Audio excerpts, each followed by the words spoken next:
Bueno, esta semana seguimos estudiando la verdad presente en Deuteronomio y el título de nuestra lección es Porque ¿qué nación grande hay? Ahora, ¿esto es verdad presente para nosotros? Vamos a ver que vamos a estudiar Deuteronomio 4 y la pregunta es ¿cuál es la verdad presente para nosotros en Deuteronomio 4? En Deuteronomio 4 hay una clara enseñanza y una profecía para el pueblo adventista, que es el antitipo del pueblo de Israel. El pueblo que tiene por misión el recuperar el conocimiento de la verdad echada por tierra por el hombre de pecado, encontrando la puerta por la que los miembros de la iglesia primitiva entraban en el reposo preparado por Dios para ellos, por la puerta por la que entraban en el antitipo de Canaán y entraban al reino de Dios. Y todo eso tenemos que hacerlo para volver a tener el evangelio eterno y para que los lugares asolados puedan ser reedificados. Y en Deuteronomio 4, cuando lo leemos nos damos cuenta que Moisés le recuerda a su pueblo lo que ocurrió en Sitim, antes de entrar en Canaán, cuando algunos de ellos empezaron a fornicar con mujeres y adoraron a Baal Peor. Y les recuerda que todo el que hizo esto pereció y no pudo entrar en la tierra prometida. Fíjense que lo cual es un tipo para nosotros, porque en este tiempo nosotros tenemos la misión de predicar el mensaje del tercer ángel, anunciando que el que adore a la bestia y a su imagen, la cual es el antitipo de Baal Peor, no va a entrar en reposo de Dios. Por eso es importante, justamente como Dios nos dijo, que pongamos línea sobre línea todas estas palabras.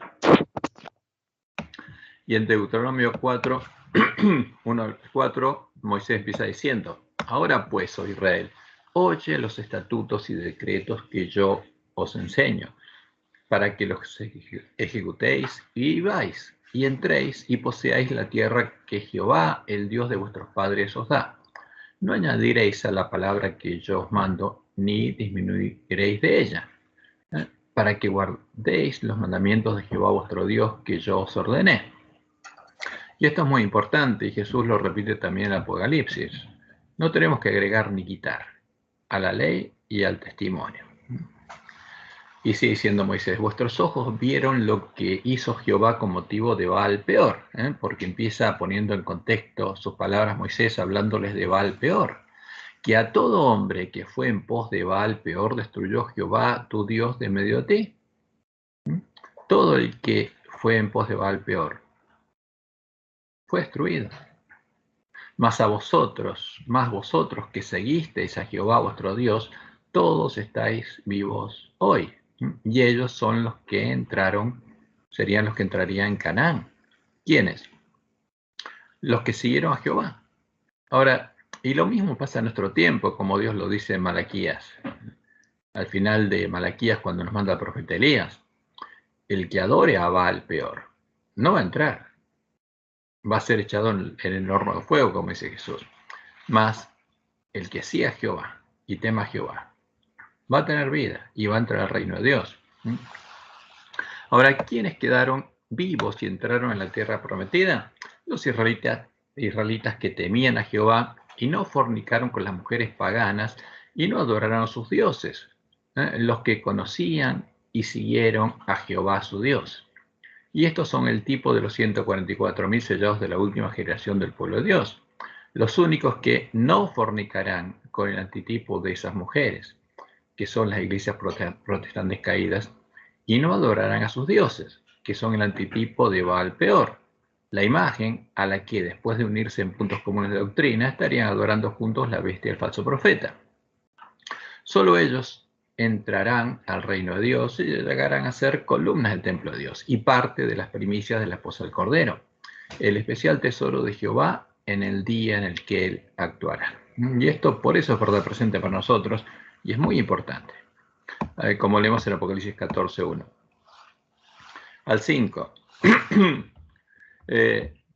¿Qué es lo que mostró a Juan? Dice: después miré, y aquí el Cordero estaba en pie sobre el monte de Sión, y con él 144.000 que tenían el nombre de él y de su padre escrito en la frente. Ahora, para llegar a la cima del monte Sión, primero hay que entrar a Canaán, porque si el monte Sión está en Canaán, entonces hay que entrar a Canaán y solo se entra por la puerta estrecha. Y al final se le dice a Juan, estos son los que no se contaminaron con mujeres, pues son vírgenes. Ahora, ¿qué hicieron estos en antitipo de Sittim? A la entrada de Canaán, justo frente a la entrada de Canaán. No se contaminaron con estas mujeres, no fornicaron con ellas y son vírgenes. Estos son los que siguen al Cordero por donde quiera que va. Son los que entraron por la puerta estrecha y siguieron al Cordero en el camino angosto que lleva a la vida y llegaron a la ciudad de Dios. Estos fueron redimidos de entre los hombres como primicias para Dios y para el Cordero, porque son las primicias de la última generación. No son todos los redimidos, ni de todas las edades, ni de la última generación. Son las primicias de la última generación. Y en sus focas no fue hallada mentira. Ahora, ¿qué hizo el hombre de pecado cuando echó por tierra la verdad? Puso en su lugar la mentira. Pero ¿qué pasa con este pueblo? Tiene el Evangelio eterno, se deshizo de la mentira, y en sus bocas no fue hallada la mentira, pues son sin mancha delante del trono de Dios. Y esto es muy importante. Sabiendo lo que iba a pasar con el pueblo de la iglesia remanente en el tiempo de la última generación, cuando estuviera en antitipo de Sittim y estuviera por llegar el día de Jehová, el día en el que él actuaría e iría con su especial tesoro a la batalla, a llamar al resto de su pueblo a salir de la gran Babilonia, antes que llegara ese día, Jehová prometió enviarnos al profeta Elías. ¿Cuál sería su obra? Llamarnos a volvernos a Jehová y acordarnos de la ley de Moisés, para que abriéramos los ojos, ¿no? Leyéramos Deuteronomio 4, no fornicáramos con mujeres y no adoráramos al antitipo de Baal Peor, a la imagen a la que estarían adorando juntas las bestias del falso profeta, a la falsa roca que son dioses, y que los profetas de Baal y siervos de Jezabel habrían introducido en medio de su pueblo, ¿no? Y aquí hay una comparación resumida de lo que fue el viaje de Israel de Egipto a Canaán, que Dios tomó como un tipo. Entonces, en la primera Pascua, Dios sacó a su pueblo de Egipto y después lo llevó a cruzar el Mar Rojo. Ahora, Dios hizo un paralelo con el pueblo antista, al que en 1844 separó de las iglesias caídas que se habían unido a la Gran Babilonia y lo llevó al desierto, como hizo con el pueblo de Israel, porque lo llevó al Sinaí y Dios habló con su pueblo, le dio la ley y estableció el pacto. Y al pueblo antista, ¿qué hizo? Le dio la orden de reparar la brecha hecha por el Papa en su santa ley, para recuperar el conocimiento de la verdad. Y esa es la primera parte de la misión del pueblo antista. Ahora, nosotros vimos en la historia que Aarón, inmediatamente, después de que Dios habló con ellos, mientras Moisés estaba con Jehová 40 días en el monte Sinaí, se hizo un becerro de oro y lo adoró con el pueblo y lo llamó Jehová. Hizo un ídolo sincrético. Ahora, y este es un tipo de los errores heredados de los paganos y los papistas que arrastraba el pueblo adventista, porque no conocían la verdad, tenían que recuperar el conocimiento de la verdad. Y como Lutero, cuando salió de Roma, arrastraba los errores de Roma, porque no conocía la verdad. En la boca del pueblo adventista no estaba justamente libre de errores. En la boca del pueblo adventista, por supuesto, había mentira, porque tenía errores. No estaba en la condición que tienen que estar los 144.000. Ahora, ¿y qué pasó en Cádiz? Inmediatamente Dios llevó a su pueblo a Canaán, como le había prometido, pero ese pueblo se negó a entrar y fue dejado en el desierto. Y el pueblo antista también se negó a entrar y fue dejado en el desierto. ¿Cuándo?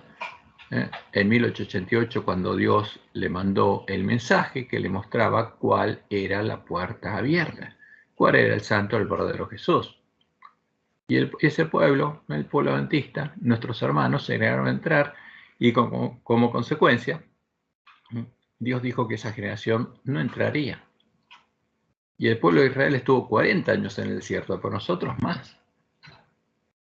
Y no quedó nadie de esa generación. Ahora, ¿qué pasó cuando ese pueblo estaba por entrar y acamparon en Sittim? Empezaron a fornicar con las mujeres moabitas que habitaban esos lugares.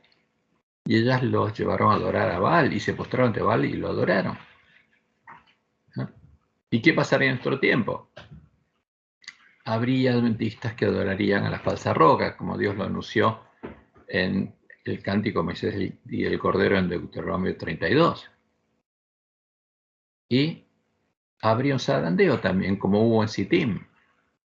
Se separarían a los que adoran a Jehová de los que adoran a la falsa roca. Y ahí después vino el cruce del Jordán. ¿Y quiénes entraron a Canaán? Entró el pueblo que conocía a Jehová y no se postró ante Baal peor. Y ellos entraron a Canaán, que es el tipo del reino de Dios. ¿Y quiénes entrarían al reino de Dios? Los que temen a Jehová, justamente en el pueblo antista, como dice Malaquías 4, entrarían en su reposo y recibirían su sello y llegarían a ser el especial tesoro de Jehová en el día en que él actúe. Por eso es importante que nosotros entendamos lo que Moisés está relatando que pasó por el pueblo de Israel, porque es el tipo de lo que pasaría con nosotros, porque con nosotros pasaría algo similar. Y por eso Dios nos dice por medio de Malaquías 4, 4 y 5, acordaos de la ley de Moisés mi siervo, al cual encargué en Horeb ordenanzas y leyes para todo Israel. Lean la ley de Moisés, porque es muy importante, porque Jesús, cuando a sus discípulos les hizo entender quién era Él y cuál era el Evangelio del Reino de Dios, empezó a leerles ¿desde dónde? De la ley de Moisés, y después siguió por los salmos y los profetas. Y la promesa de Dios es que aquí yo os envío el profeta Elías antes que venga el día de Jehová, grande y terrible. Y en Malaquías 3 dice, el 18 habla de quienes van a ser el especial tesoro de Jehová. Entonces los que temían a Jehová, como los que entraron a Canaán eran los que temían a Jehová, acá es lo mismo. Entonces los que temían a Jehová hablaron cada uno a sus compañeros.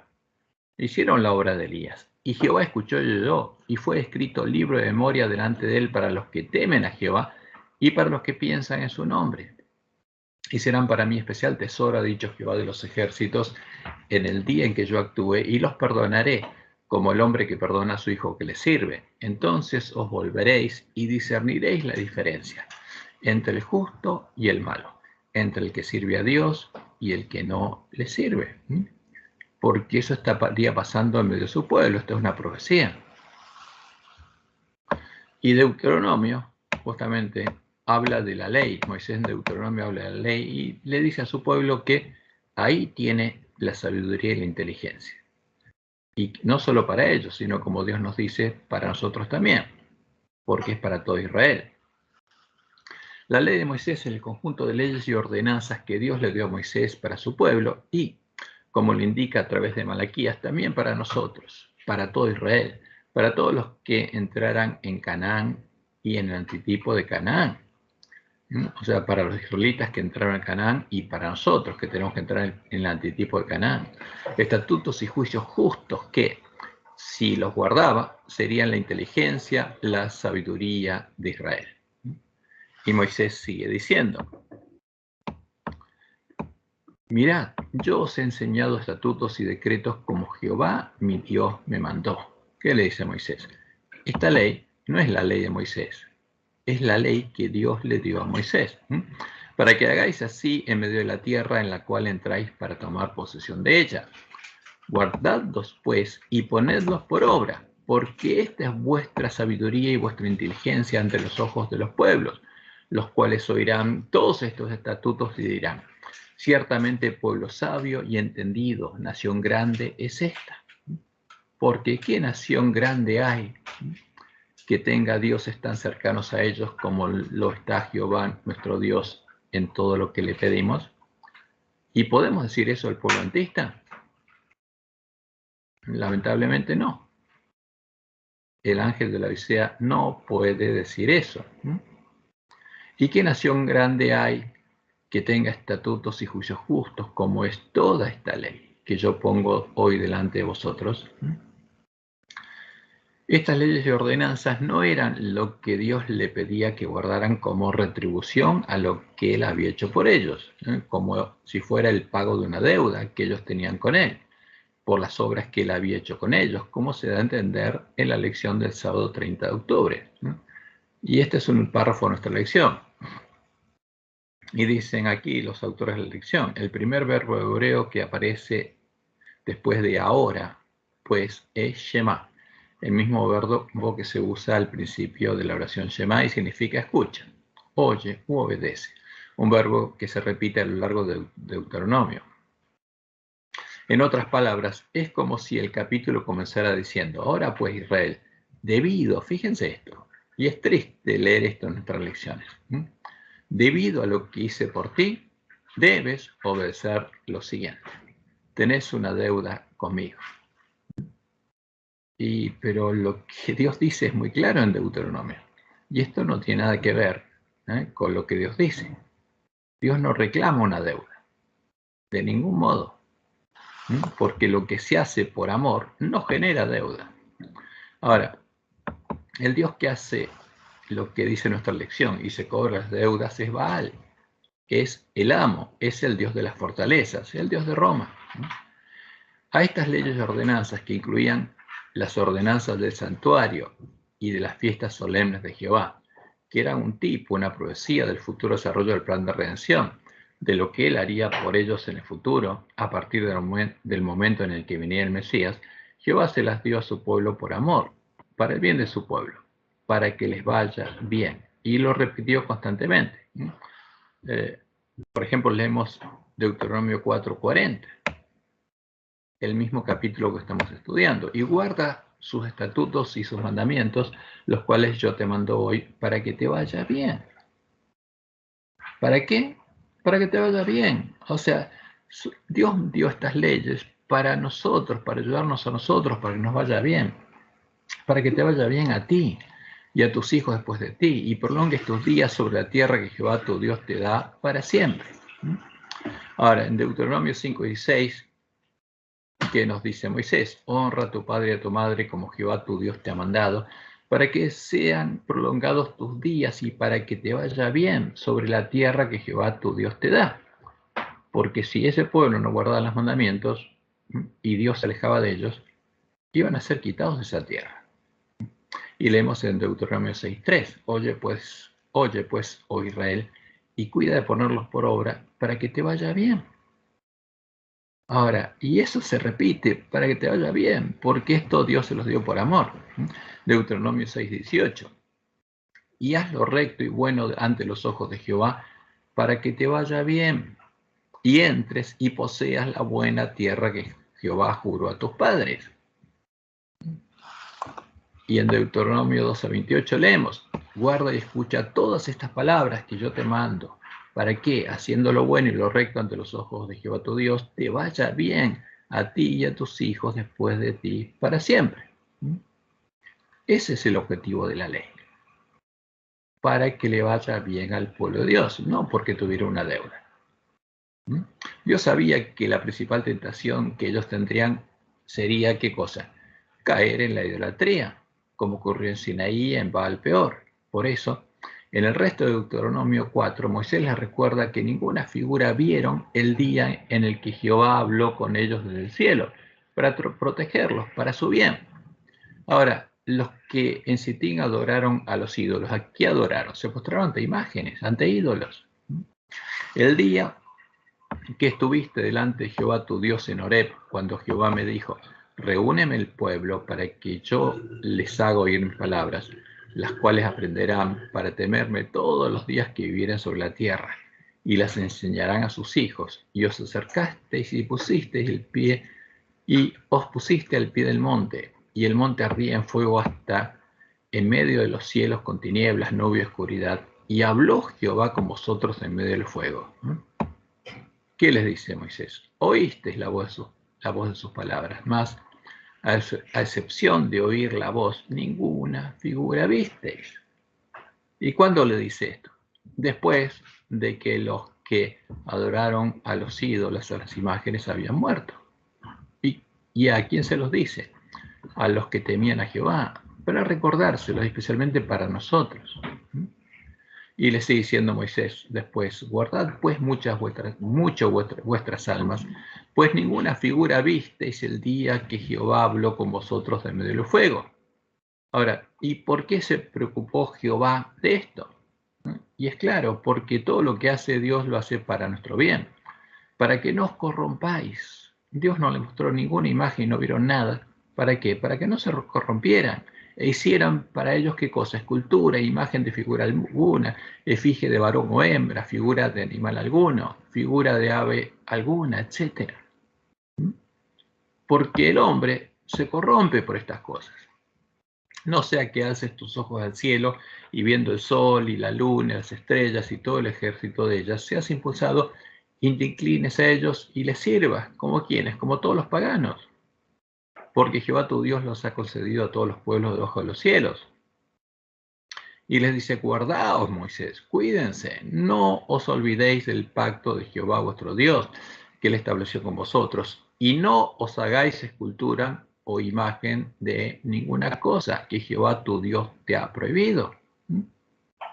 Porque todos los ídolos son imágenes, están basados en imágenes, filosóficas o físicas. Y en Éxodo 20, 22 al 23, ahí tenemos registrado lo que Dios le dijo a su pueblo. Y Jehová dijo a Moisés: así dirás a los hijos de Israel: vosotros habéis visto que he hablado desde el cielo con vosotros, y ninguna figura vieron. No hagáis conmigo dioses. No se genere un ídolo sincrético, no hagan imágenes y le llamen Jehová.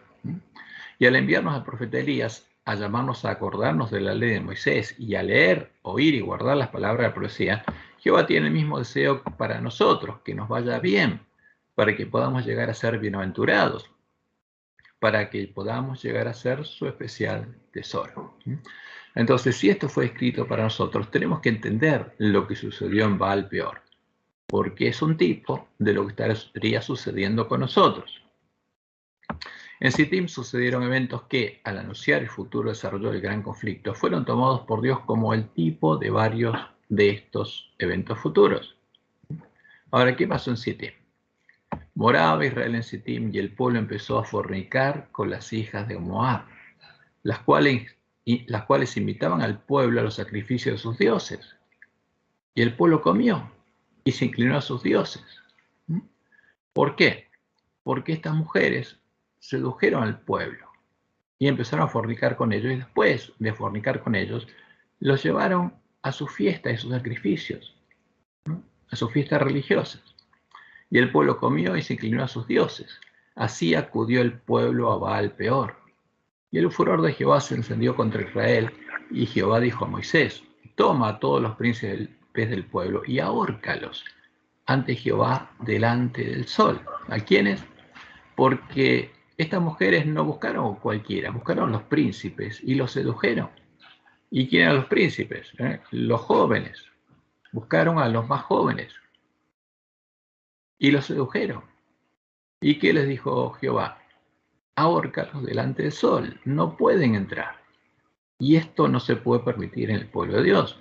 Y el ardor de la ira de Jehová se apartará de Israel. Entonces Moisés dijo a los jueces de Israel: matad cada uno a aquellos de los vuestros que se han juntado con Baal Peor. ¿Quién tenía que hacer esta obra? Sus mismos parientes. Era algo muy delicado. Y aquí un varón de los hijos de Israel vino y trajo a una madianita a sus hermanos. O sea, ya no solamente se acostaban con ellas, iban a sus fiestas, sino que ahora les traían al pueblo, a sus hermanos. A ojos de Moisés y de toda la congregación de los hijos de Israel, mientras lloraban ellos a la puerta del tabernáculo de reunión. Y lo vio Fines, hijo de Eleazar, hijo del sacerdote Aarón, y se levantó de en medio de la congregación y tomó una lanza en su mano, y fue tras el varón de Israel a la tienda. ¿Por qué? Lo trajo a su tienda y estaba acostado con esa mujer a la luz del día. Y los alació a ambos, al varón de Israel y a la mujer por su vientre. Y cesó la mortandad de los hijos de Israel, y murieron en aquella mortandad 24,000. Entonces Jehová habló a Moisés diciendo: Fines, hijo de Eleazar, hijo del sacerdote Aarón, ha hecho apartar mi furor de los hijos de Israel, llevado de celo entre ellos, por lo cual yo no he consumido en mi celo a los hijos de Israel. Por tanto, diles, he aquí, yo establezco mi pacto de paz con él, y tendrá él y su descendencia después de él el pacto del sacerdocio perpetuo, por cuanto tuvo celo por su Dios e hizo expiación por los hijos de Israel. Ahora, Fines hizo lo mismo que harían todos los siervos de Dios. Hizo lo mismo que haría Elías. Ahora, ¿quiénes murieron? ¿Quiénes fueron estos 24.000? Todos los que fornicaron con mujeres y adoraron a Baal peor. Y el nombre del varón que fue muerto con la madianita era Simri, hijo de Salu, jefe de una familia de la tribu de Simeón. Y el nombre de la mujer madianita muerta era Cosbi, hija de Sur, príncipe de pueblos, padre de la familia en Madián. Ahora, ¿con quién se acostaron? Con las princesas de estos pueblos. Pero ¿qué pasaba? Estas princesas, con la costumbre pagana, eran sacerdotisas de Baal. Y la costumbre de ellas es, en los cultos a Baal, era acostarse con los que iban a adorar. Eran rameras. Eran rameras religiosas. Como por eso Dios habla de la gran ramera y sus hijas. Como lo relata Moisés en Números 31:16, el que aconsejó a Balac, el rey de Moab, a hacer que las mujeres moabitas, sacerdotisas de Baal peor, se acercaran al pueblo de Israel, los sedujeran, fornicaran con ellos y los llevaran a adorar a sus dioses, fue Balaam. ¿Y quién era Balaam?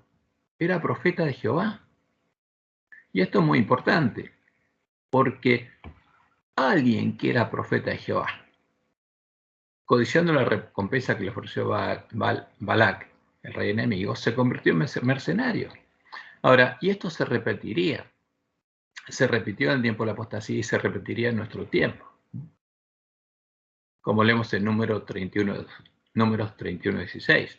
He aquí, por consejo de Balaam, ellas fueron causa de que los hijos de Israel prevaricasen contra Jehová en lo tocante a Baal peor, por lo que hubo mortandad de la congregación de Jehová. ¿Quién fue el consejero del rey enemigo? Balaam. ¿Y quién era Balaam? Profeta de Jehová, ministro de Jehová. Y ese es un tipo muy importante que nosotros tenemos que entender, porque en nuestro tiempo se estaría repitiendo lo mismo. Y en Patriarcas y Profetas encontramos, o sea, como lo cita nuestra lección en la lección del viernes, encontramos el siguiente relato de estos hechos, en que lo vamos a tomar más ampliado, en el que se nos muestra cuál fue el objetivo y el accionar de las mujeres, que son el antitipo de las iglesias protestantes caídas. Y se nos dice ahí, al principio hubo muy pocas relaciones entre los israelitas y sus vecinos paganos, o sea, cuando ellos llegaron a Sittim y acamparon. Pero después de algún tiempo, las mujeres madianitas comenzaron a introducirse en el campo. La aparición de ellas no causó alarma y tan cautelosamente llevaron a cabo sus planes que nadie llamó la atención de Moisés al asunto. Estas mujeres tenían por objetivo, o sea, vinieron a unirse a buscar al pueblo adventista, que es el antitipo de eso, por eso pasaría en todo el tiempo, con un objetivo. ¿Con qué objetivo vendrían a buscar al pueblo adventista? Con el mismo objetivo que buscaron al pueblo de Israel. Estas mujeres tenían por objeto, en sus relaciones con los hebreos, seducirlos para hacerles violar la ley de Dios, llamar la atención a costumbres y ritos paganos e inducirlos a la idolatría, porque el objetivo final era llevar a adorar a Satanás y a los demonios. Ocultaron diligentemente estos motivos bajo la máscara de la amistad. Y ahora pasaría lo mismo. De modo que ni siquiera los guardianes del pueblo lo sospecharon. Por consejo de Balaam, el rey de Moab decidió celebrar una gran fiesta en honor de sus dioses y secretamente se concertó que Balaam indujera a los israelitas a asistir. Ahora, si ese Balaam está en medio del pueblo antista, Balaam tendría que estar induciendo al pueblo antista a ¿qué? A asistir y a unirse a esas mujeres. Tendría que ser alguien que estableciera puentes con esas iglesias.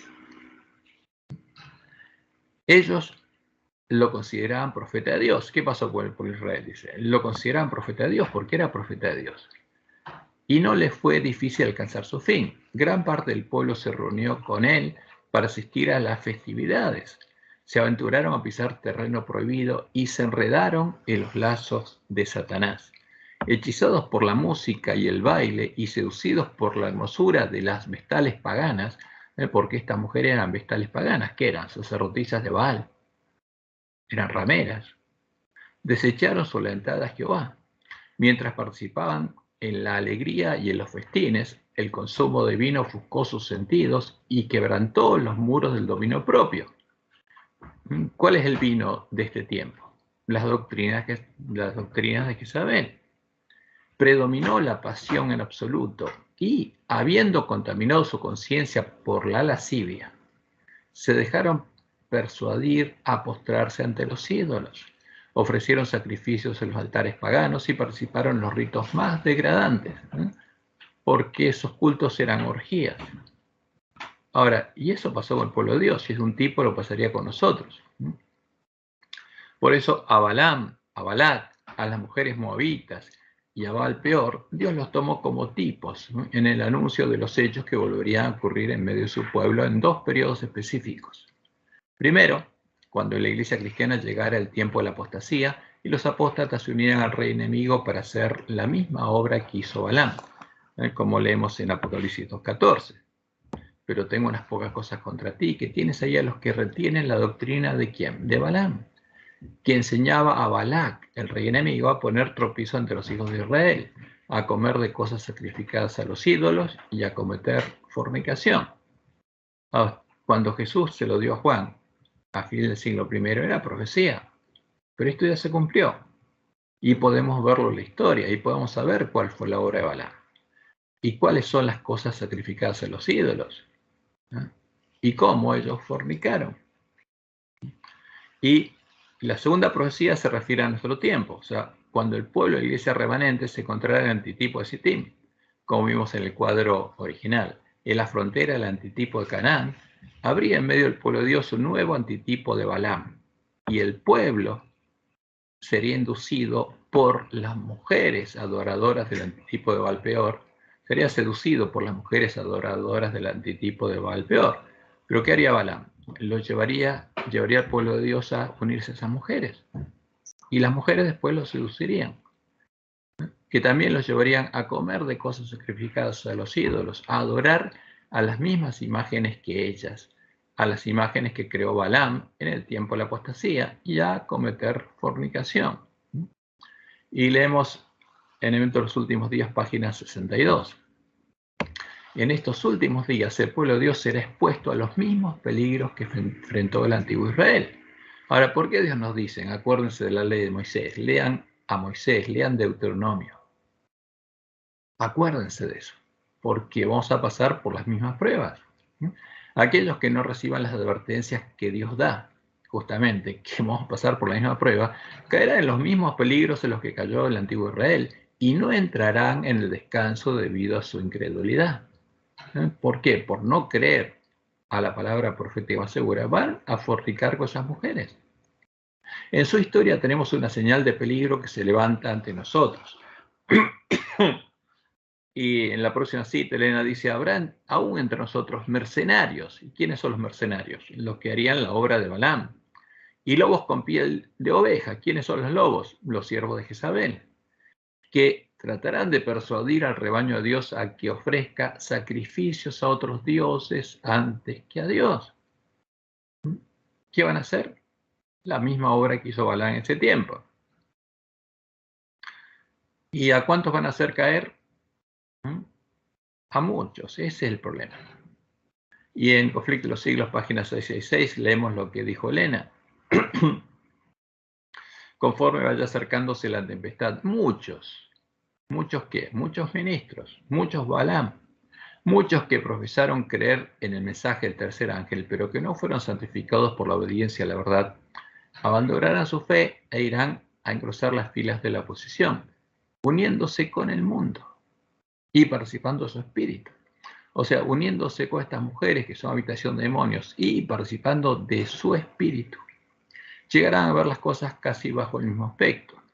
Hombres de talento y elocuencia, que se gozaron un día en la verdad, emplearán sus facultades para seducir y descarriar almas. van a ser la obra de Balaam. Y es triste, pero esta es la palabra profética más segura y es verdad presente para nosotros. Por eso tenemos que tocar trompeta en Sión, porque esto está pasando en medio nuestro.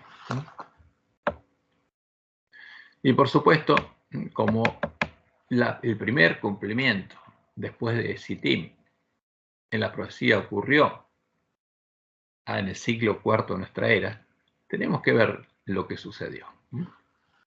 Lo que sucedió en el tiempo de la apostasía, porque eso nos abriría los ojos. Sabiendo lo que sucedería en medio de la iglesia cristiana cuando llegara el tiempo de la apostasía, se manifestara el hombre de pecado y el santo, el verdadero Jesús, fuera puesto a un lado y en su lugar fuera puesta la abominación desoladora de la que habló el profeta Daniel, el falso Jesús. En 1 Corintios 10, como lo hizo Moisés, Pablo recordó, o mejor dicho, acá hay un recordó de más, les recordó a los hermanos lo siguiente. Primero, ¿quién es el santo, el verdadero Jesús? Porque le dice que Jesús, ¿quién es? Es la roca espiritual que guió a Israel de Egipto a Canaán. El verdadero Jesús es Jehová. Y si alguien adora a otro, adora un ídolo. Si el Jesús al que alguien adora no es Jehová, no es la roca que guió a Israel de Egipto a Canaán, es un ídolo. Segundo, les recordó cuáles fueron las tentaciones en las que cayó Israel, especialmente la idolatría. Y tercero, que lo que le sucedió a ellos, a Israel, fue escrito para amonestarnos a nosotros, como una advertencia acerca de las tentaciones con las que el enemigo de las almas buscaría hacernos caer. Por eso, Pablo amonestaba a sus hermanos a huir de la idolatría y a no ofrecer sacrificios a los demonios, a no comer ni beber de la mesa de los demonios, porque esa era la preocupación de Pablo. Y leemos en 1 Corintios 10, del 11 al 14, y estas cosas les acontecieron como ejemplo, y están escritas para amonestarnos a nosotros, a quienes han alcanzado los fines de los tiempos. ¿Qué pasaría con nosotros? También tendríamos que huir de la idolatría. Así que el que piensa estar firme, mire que no caiga. El que cree que no adora un ídolo, cuidado. No os ha sobrevenido ninguna tentación que no sea humana, pero fiel es Dios, que no os dejará ser tentados más de lo que podáis resistir, sino que dará también juntamente con la tentación la salida para que podáis soportar. ¿Y cuál es la salida que nos daría a nosotros? Nos mandaría el profeta Elías. Por tanto, amados míos, dice Pablo, huid de la idolatría. No caigan en la idolatría como Israel, en Sinaí, en Baal peor. Y sigue diciendo, ¿qué digo pues? ¿Que el ídolo es algo? ¿O que sea algo lo que se sacrifica a los ídolos? Antes digo que lo que los gentiles sacrifican, lo que estas mujeres sacrifican, a los demonios lo sacrifican y no a Dios. Y no quiero que vosotros os hagáis partícipes con los demonios. No podéis beber la copa del Señor y la copa de los demonios. No podéis participar de la mesa del Señor y de la mesa de los demonios.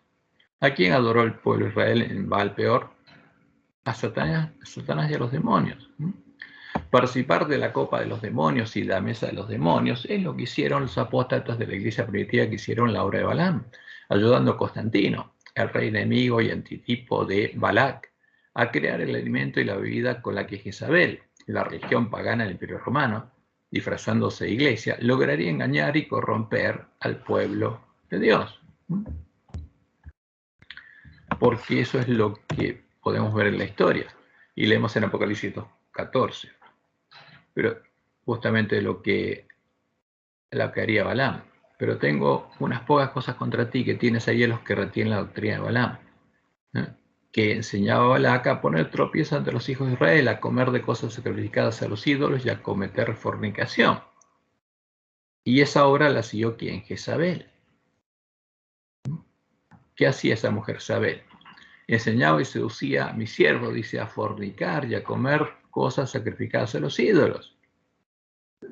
Esta es la mujer que hizo la obra que hicieron las mujeres justamente en el tiempo de Balaam. Ahora sería esta mujer Jezabel, pero en nuestro tiempo habría muchas mujeres. Pero vosotros, los demás que están en Tiatira, ¿cuántos no tienen esa doctrina? O sea, porque Isabel tenía una doctrina, enseñaba esa doctrina. Y el que la tenía llegaba a conocer las profundidades de Satanás.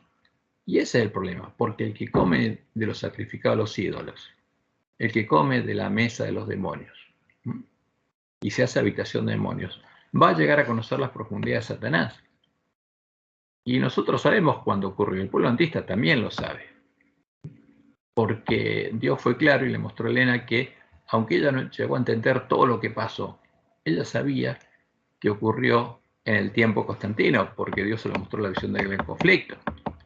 La conversión, conflicto de los siglos, páginas 53 y 54. La conversión nominal de Constantino.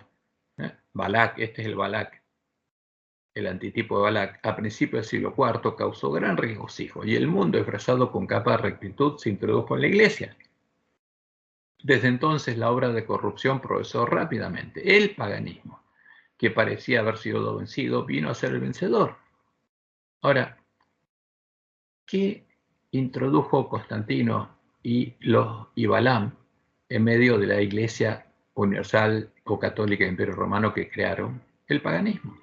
Es pagana. Su espíritu dominó a la Iglesia. El espíritu del paganismo, los espíritus de demonios, habitaron ahí. Sus doctrinas, ceremonias y supersticiones se incorporaron a la fe y al culto de los que profesaban ser discípulos de Cristo. Pero no lo eran. Esta avenencia entre el paganismo y el cristianismo dio por resultado el desarrollo del hombre de pecado, predicho en la profecía como oponiéndose a Dios y ensalzándose a sí mismo sobre Dios. Ese gigantesco sistema de falsa religión, porque no es la Iglesia de Cristo, es obra maestra del poder de Satanás, el que dio su trono, su poder y su autoridad al hombre de pecado, un monumento a sus fuertes esfuerzos para sentarse él en el trono y reinar sobre la tierra según su voluntad. ¿Y qué pasó? Por supuesto, adoraban a Satanás. La gente quedó del todo engañada. Se le enseñó que el Papa y los sacerdotes eran los representantes de Cristo, cuando en verdad lo eran de Satanás. Y a Satanás adoraban cuantos ante ellos se postraban. Y eso es claro. Ahora, lo que pasó es claro. Ahora, nosotros tendríamos que ver lo que ellos todavía no habían podido ver, para darnos cuenta de cuál es esa imagen. Y por supuesto, después de descubrir el engañador bajo su disfraz, buscar y hasta encontrar la puerta estrecha al verdadero Jesús. Y dice Elena, debemos ver en la historia el cumplimiento de la profecía. Ahora, ¿qué pasó? ¿Cómo se cumplió la profecía? ¿Cuál fue la obra de Balaam? ¿Quién era Balak? Ya sabemos que es Constantino. Para estudiar las operaciones de la providencia, los grandes movimientos de reforma y para comprender, ahora sin ver en la historia no podríamos comprender, para comprender el progreso de los eventos en el ordenamiento de las naciones para el conflicto final de la gran controversia. ¿A quién adoraba el hombre de pecado para adorar a Satanás? ¿A qué imagen de Satanás llamaba a Cristo? La profecía anunciaba que sería a las imágenes del dios de las fortalezas, el dios de Roma, a las imágenes del sol, a las imágenes de Baal, las imágenes con las que adora al dragón y a los demonios toda la gran Babilonia. Y esta profecía se cumplió al pie de la letra, cuando los apóstatas empezaron a llamar Dios y Cristo a la imagen del sol con una cruz en el medio. Porque eso es la historia y Roma misma lo cuenta. Y que anunciaba la profecía del Dios de sus padres no hará caso, porque apostataría de Jehová, ni el amor de las mujeres, porque sería célibe, ni respetará a Dios alguno, porque sobre todo se engrandecerá, mas honrará en su lugar, en lugar del Dios de sus padres, en lugar del verdadero Jesús, en lugar de la roca, al Dios de las fortalezas, Dios que sus padres no conocieron, al Dios de Roma. Lo honrará con oro y plata, con piedras preciosas y con cosas de gran precio, con un Dios ajeno. Se hará de las fortalezas más inexpugnables y colmará de honores a los que le reconozcan, y a los que no lo reconozcan, ¿cómo los va a llamar? Herejes. Y aquí está la imagen. Este es el Dios de Constantino. Y Constantino era sumo pontífice pagano, sumo pontífice de Baal. Y Satanás le mostró en su visión cómo tendría que vencer a los cristianos. Y al crear esa religión universal o católica, el Imperio Romano, ecuménica, logró meter dentro de esa enseñanza la doctrina de Jezabel, por la cual a Baal, por medio de esa doctrina, se lo transforma en ¿qué? En una tríada de dioses, en el Dios de la Trinidad. Y acá están las mismas imágenes que Roma presenta en sus páginas. ¿Cuándo fue definida la doctrina de Jezabel? La doctrina que define al Dios de la Trinidad, la falsa roca que son dioses, y lleva al que tiene esa doctrina a conocer las profundidades de Satanás. Su primera versión fue definida en el Concilio de Nicea en el año 325 d.C. e inmediatamente llevó a los apóstatas de la iglesia primitiva a buscar asesinar a sus hermanos porque se negaban a adorar a la abominación desoladora. Con el edicto de Tesalónica del año 380 d.C., la bestia romana reanudó la persecución de los miembros de la verdadera iglesia de Cristo, la iglesia del desierto, ¿no? Y los adventistas lo sabemos, porque aunque nuestros pioneros no tenían toda la luz acerca de estos temas, sí sabían qué es lo que había pasado. Y leemos en el Conflicto de los Siglos, página 496.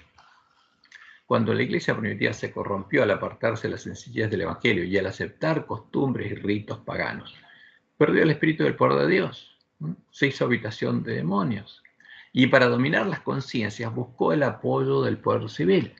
El resultado fue el papado, es decir, una iglesia que dominaba el poder del Estado y se servía de él para promover sus propios fines, especialmente, ¿para qué?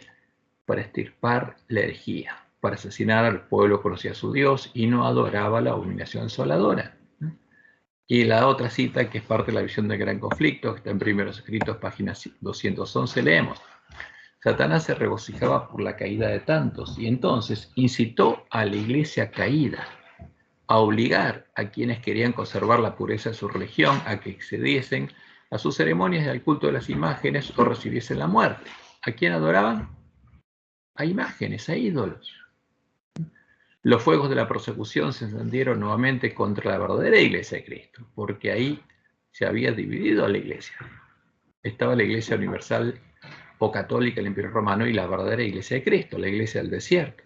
Y millones fueron muertos sin misericordia. ¿Cuándo ocurrió eso? Año 380 después de Cristo, edicto de Tesalónica, que aquí lo tenemos, o sea, donde la bestia romana obligó a todos los hombres a adorar a el Dios del obispo de Roma, el Dios de la Trinidad. Y se le puso un nombre, una marca, un nombre, el nombre de cristianos católicos a quienes adoraban la Trinidad, y a los demás los juzgó de mentes y locos. O sea, les impidió seguir comprando y vendiendo y les quitó sus derechos civiles, y a su vez los declaró herejes, y definió que los herejes serían castigados por la bestia romana. Y por supuesto, el pueblo que conocía a sus dioses fue el que fue declarado hereje. ¿Por qué? Por no adorar a la imagen a la que adoraba la bestia romana, por ser fieles a Jehová. Y los que la adoraron, como ocurrió en Sittim, quedaron excluidos del reino de Dios y llegaron a conocer las profundidades de Satanás.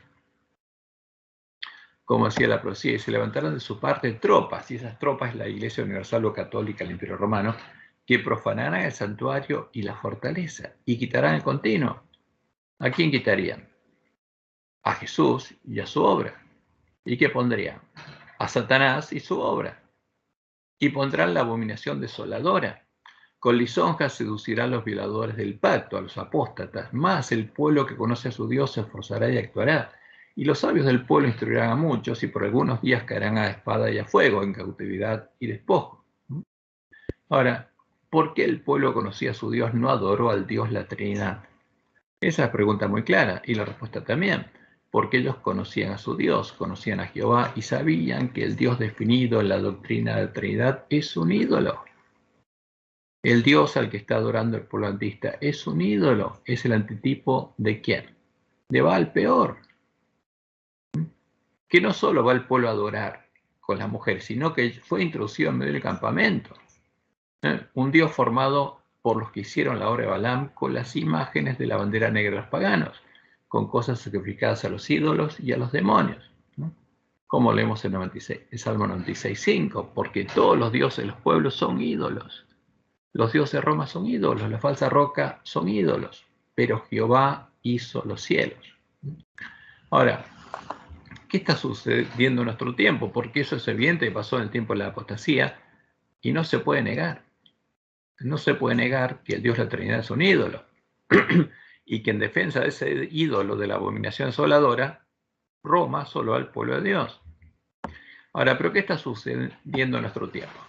Entre las señales de los tiempos que debería mostrarnos cuál es el tiempo en el que estamos viviendo, una de las más destacadas sería el ver la realización de la unión en puntos comunes de doctrina entre la bestia y el falso profeta, para empezar a adorar juntas al dragón, como anuncia la profecía del Apocalipsis.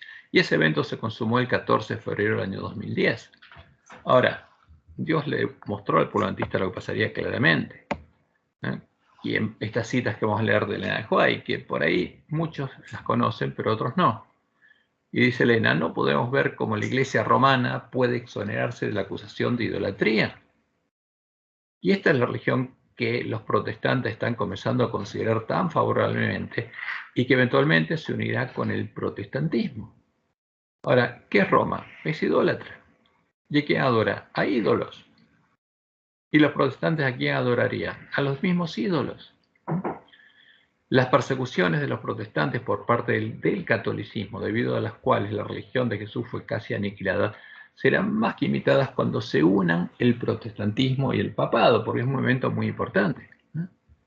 Y el conflicto 490, los siglos 498 leemos, cuando las iglesias principales de los Estados Unidos uniéndose en puntos comunes de doctrina. Ahora, hay un orden mundial y hay un ecumenismo, una unión entre todas las religiones, y especialmente las iglesias se unirían en puntos comunes de doctrina. Entonces, cuando estas iglesias se unieran en puntos comunes de doctrinas, influirían en el Estado para que imponga los decretos y la institución de ellas, entonces la América protestante habrá formado una imagen de la jerarquía romana. La imagen de la bestia representa la forma de protestantismo apóstata que se desarrollará cuando las iglesias protestantes busquen la ayuda del poder civil para la imposición de sus dogmas. O sea, como hicieron los apóstatas, o sea, la iglesia de Roma con el Imperio Romano, lo mismo, el mismo camino van a seguir las iglesias protestantes que se unan allá en puntos comunes de doctrina para imponer sus dogmas. Ahora, ¿cuáles son estos dogmas? Y Elena tiene esta cita que es muy interesante. La luz que tenemos acerca del mensaje del tercer ángel es la luz verdadera. La marca de la bestia es exactamente lo que se ha proclamado que es. Todavía no se comprende todo lo relacionado con este asunto y no se comprenderá plenamente hasta que se despliegue el rollo. Ahora, fíjense, ¿quién comprendería plenamente el mensaje del tercer ángel?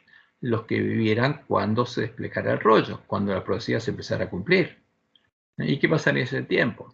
Se llevará a cabo una obra de gran solemnidad en nuestro mundo, cuando entendiéramos el mensaje del tercer ángel. ¿Y cuál es la imagen a la que no tenemos que adorar? Ahí sería un tiempo solemne.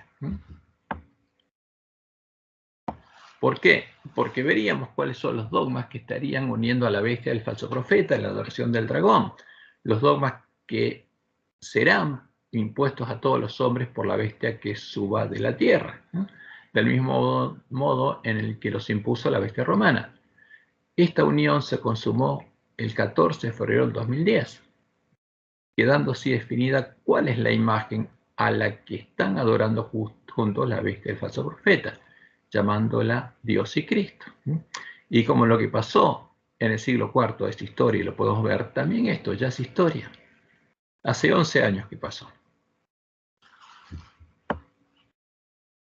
Y eso ocurrió en Roma, 14 de febrero del 2010, Roma. Esto lo publicaron los protestantes y los católicos. ¿Qué anunciaron?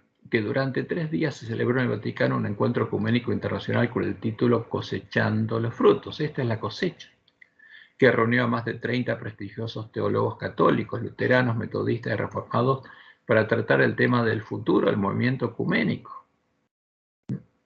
Y ahí el cardenal Walter Kasper, que era el presidente del Consejo Pontificio para la Promoción de la Unidad de los Cristianos, realizó unas sorprendentes declaraciones. ¿Y qué señaló? Que los participantes habían afirmado su fundamento común, en Jesucristo y en la Santísima Trinidad, tal como se expresa en nuestro credo común y en la doctrina de los primeros concilios ecuménicos. Ahora, ¿qué hicieron los protestantes? Negaron la Biblia, negaron los principios que estableció Lutero y empezaron ¿a qué?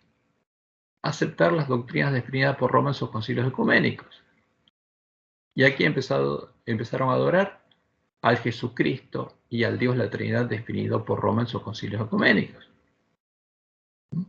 Y este es el fundamento común, que Jesús dijo que no es la roca, sino es la arena, es la falsa roca que son dioses. Indicó también que el Vaticano tiene que esforzarse por explicar mejor a otras confesiones la postura católica de que la Iglesia Católica es la Iglesia de Cristo y que la Iglesia Católica es la verdadera Iglesia. No a estas, sino a las otras que no están unidas. ¿Y qué hicieron estos? Por supuesto, reconocieron a la Iglesia Católica como la Iglesia de Cristo y como la verdadera Iglesia y aceptaron su autoridad para definir doctrina. Y como fruto de todo esto, iban a desarrollar ¿qué cosa? Un catecismo ecuménico. ¿Por qué? Porque se volvieron catolicismo, son católicos. Al adorar al Dios la Trinidad, como lo define el Edicto de Tesalónica, se convirtieron en cristianos católicos. Y ese fue el fruto de los 40 años de diálogo ecuménico. Y por supuesto, esta es la imagen a la que adoró la bestia romana, la abominación desoladora, la abominación del desolador, la imagen definida en la doctrina de Jezabel, y es la imagen del dragón, el Jesús que le dio a la bestia su trono, su poder y su autoridad. La imagen a la que están adorando juntas la bestia del falso profeta, la imagen a la que el mensaje del tercer ángel nos amonesta a no adorar. Y como dice Apocalipsis 13, 1 al 4, me paré sobre la arena del mar y vi subir del mar una bestia que tenía 7 cabezas de cuerno.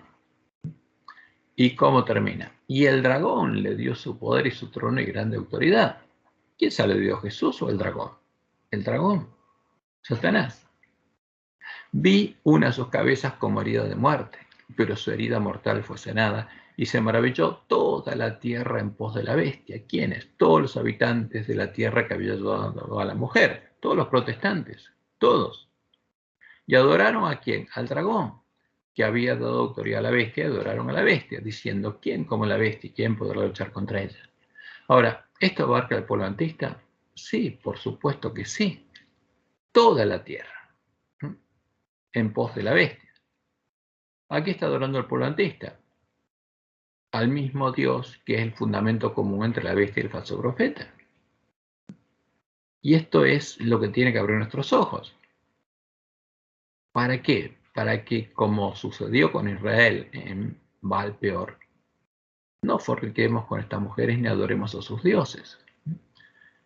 Y el tercer ángel lo siguió diciendo a gran voz, si alguno adora a la bestia y a su imagen, como las iglesias caídas, que reconocieron a la bestia como la iglesia de Cristo y adoraron a la imagen a la que ella adora, y recibe la marca en su frente o su mano, él también beberá del vino de la ira de Dios, porque si participa en los pecados de Babilonia, va a recibir parte de sus plagas. Y la amonestación es clara, y está dirigida a los que adoran a la bestia y a su imagen, a los que van a recibir la marca de su nombre, a los que van a llegar por adorar a esta imagen a conocer las profundidades de Satanás. Y esta es la falsa roca que son dioses, como Dios lo anunció,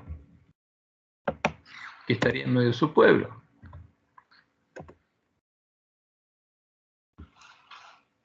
Y este es el cumplimiento de la profecía, y es claro, y no podemos negarlo, salvo que no nos importen nuestras vidas.